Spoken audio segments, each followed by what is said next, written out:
एक बड़ी प्यारी कथा आती है।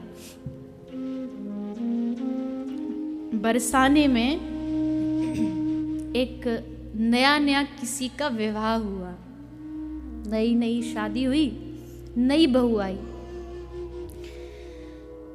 तो ये जो विवाह हुआ बरसाने में, तो ब्रज जिसके घर बहू आई थी, यानी जो सास थी उसकी, वो राधा रानी को अपने बेटे के ब्याह में निमंत्रण देना भूल गए।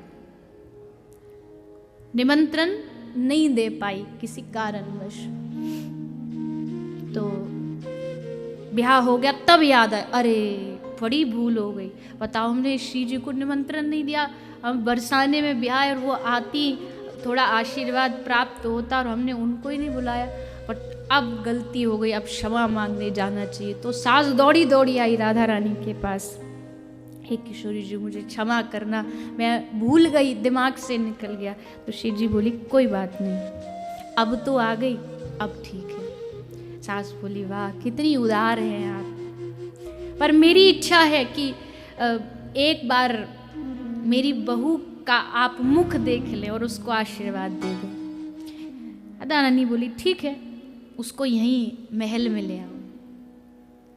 तो सास जा रही है महल में अपनी बहू को ले जाने के लिए। लेकिन अब हमारे ठाकुर जी तो बड़े शरारती हैं, नटखट हैं। सास पहुँचे वाते पहले वाके घर पहुँच गए, और जो नई बहू आई वाते कही तू सो जा, तेरी सास ने कही है कि अभी वो वाकू देर लगेगी आने में, तू सो जा। वाकू सुला दियो और खुद बहू को श्रृंगार करके घूंघट करके बैठ गए। अब सास आई, सास ने देखी, आहा बड़ी मर्यादित बहू है, देखो कैसे एकदम संकोच में, नई नई आई तो थोड़ा संकोच है, घूंघट करके बैठी है। चल, वो ऐसे इशारे से पूछा, कहा?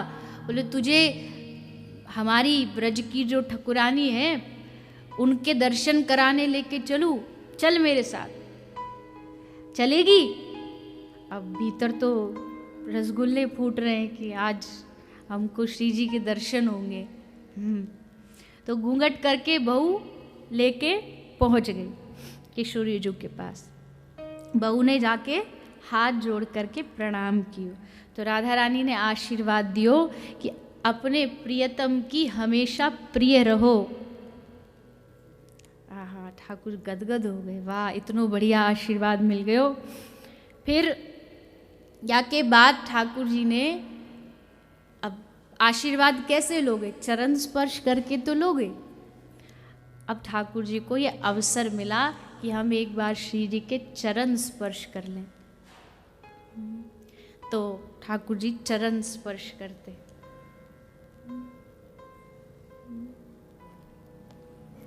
श्री जी के चरण कमल को ध्याकर, श्री जी के चरण कमल को ध्याकर, श्री जी के चरण कमल को ध्याकर, श्री जी के चरण कमल को ध्याकर, नैनन नीर बहाइए,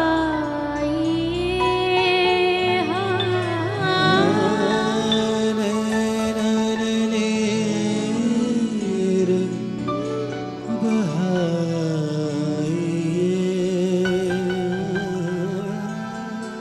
नैनन नीर बहाइए।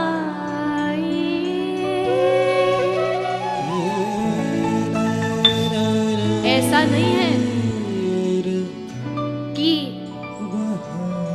भक्त ही उनके चरणों के लिए रोते। एक बड़ा प्यारा चित्र है, और ऐसे कई सारे चित्र हैं। श्री ठाकुर जी श्री जी के चरणों को अपने हाथ में रखे और उनको अपने मुख से लगा के आंखों से झरझर अश्रु बह रहे हैं और राधा रानी के चरणों का अभिषेक ठाकुर अपने नेत्रों के अश्रुओं से कर रहे हैं। कौन गाएगा इनकी महिमा?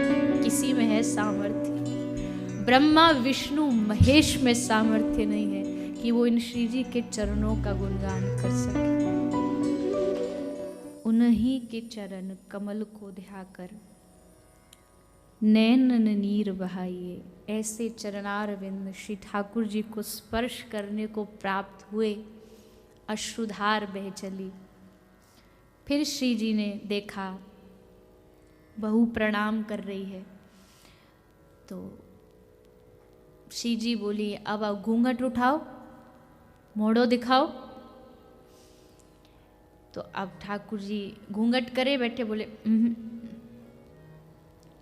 सास सोचिए तो बड़ी बेशरम बहू आ गई। अरे हम यहाँ को मोड़ो दिखाने के ताई लाए हैं राधा रानी के पास, कह के कि मुख आप ही पहले देखोगी, और ये तो मना कर रही है। तो ये कैसी दुल्हन, श्री जी की आज्ञा नहीं मानती, पूरा ब्रज जिनके चरणों में लेटा रहता और ये उन्हीं की आज्ञा को नहीं मान रही है। तो श्री राधा रानी ने कहा अच्छा मुंह नहीं दिखाएगी हमें? बोले नहीं। राधा रानी बोली मुंह दिखाई में हम अच्छी अच्छी वस्तु देंगे तुमको, हार श्रृंगार वस्त्र आभूषण सब प्रदान करेंगे, अब अपनो मुंह दिखा दे। पर फिर भी सखी बोली बड़ी हटीली बहू है तू तो। अरे श्री जी कह रही है तो को मुंह दिखा दे, श्री जी उतावली हो रही है, तेरो मुख देखने अधीर हो रही है और तू उनको अधीर कर रही है, जब सब कुछ देने को तैयार है। पर श्री जी को आभास हो रहा कुछ तो है इस बहू में। वो तो अरे नजदीक की बात छोड़ो, कहीं दूर से कृष्ण के पीताम्बर को वायु भी स्पर्श करके आ जाए तो भी पहचान जाती है कि मेरे प्रियतम का ये सुगंध है। वो नहीं पहचानेंगी सामने कौन बैठा है, पर लीला कर रही है। तो अरे दिखा दे सखी कहती है श्री जी लगे याकू तुम्हारो नेग पसंद नहीं आयो, अभी कछु बढ़ानो पड़ेगो, नेग बढ़ेगो तो ही मोड़ो दिखाएगी। तो श्री जी बोली तेरो नेग बढ़ा दूं, अगर याते संतुष्टि नहीं है रही तेरी तो मैं तो को कुछ और दूं और बढ़ के दूं। तो बोली तो श्री जी बोली याते बढ़ के का दूं, हार आभूषण श्रृंगार सब दे दिए। अच्छा एक काम कर, आज कहते हैं ना श्री जी कभी कभी द्वार खोल देती है अपने भंडार का, तो आज खोल दिया। तो बोली कि मैं तुझको, तू मुंह दिखाई में तुझको निज महल में रख लूंगी अपने पास। आहा बस अब तो क्या ही बोले, निज महल में वास मिले। जा महल को दूर दूर ते ठाड़े ठाड़े ठाकुर देखते रहे कब श्री जी निकलेंगी, कब एक झलक होगी। वह निज महल में हमको वास मिलेगो, याते बड़े आनंद की सीमा और का होगी। ललिता कह रही अरे पगली तो को इतना आशीर्वाद प्राप्त हो, ये तो हमको भी ना मिलो कभी, हम भी दर्शन करके सेवा करके घर को चली जाएं, पर निज महल में रखूंगी ये आशीर्वाद तो केवल तो को मिलो, अब देर मत कर।